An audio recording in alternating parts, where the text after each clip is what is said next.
There comes a time when all of life on earth is in danger. At that time, great powers have arisen, barbarian powers. And although they waste their wealth in preparations to annihilate each other, they have much in common. And what these barbarian powers have in common are the weapons of unimaginable devastation and death, and the technologies that lay waste the world.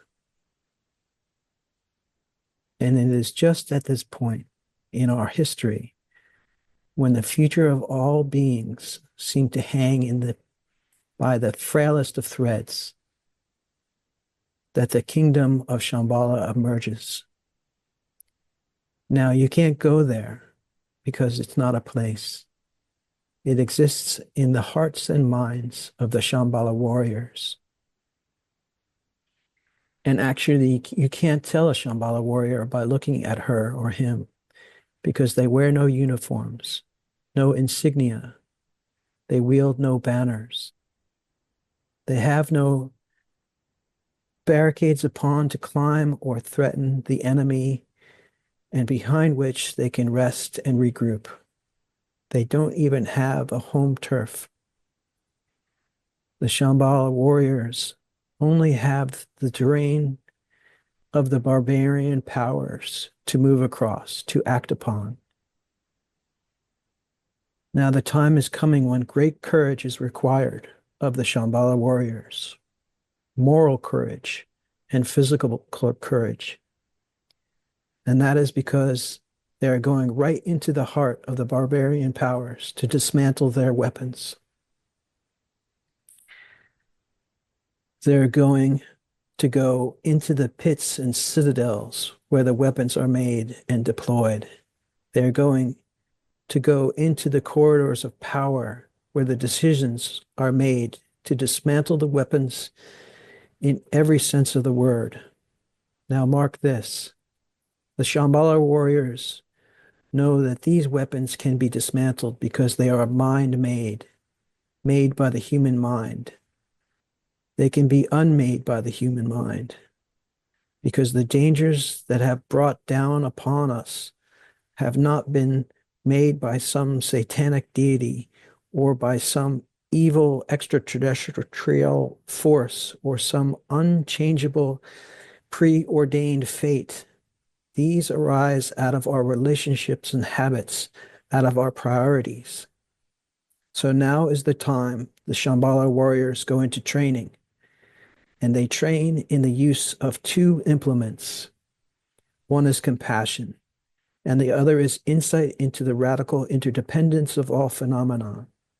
You need both. You need the compassion because it provides the fuel to move you out of where you were.